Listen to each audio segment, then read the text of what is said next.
Olá, hoje eu venho apresentar o alarme de step.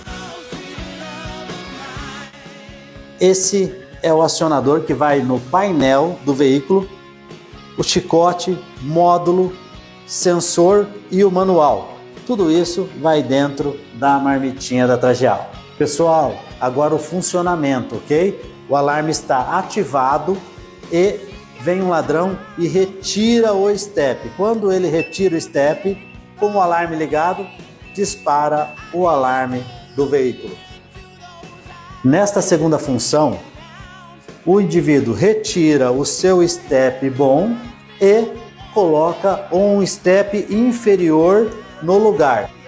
Quando você retornar no automóvel, você vai ligar a ignição e você receberá dois alertas, um sonoro e um visual. Para desativar o sistema, você tem uma senha de 2 números. No caso, eu escolhi o número 1 e 1. Então você vai acioná-lo uma vez, aguarda 3 segundos e aciona novamente. O sistema está desativado. Só vai acioná-lo novamente numa remoção do step, ok? Esse é o novo sistema de alarme inteligente do step da Trajeal para você.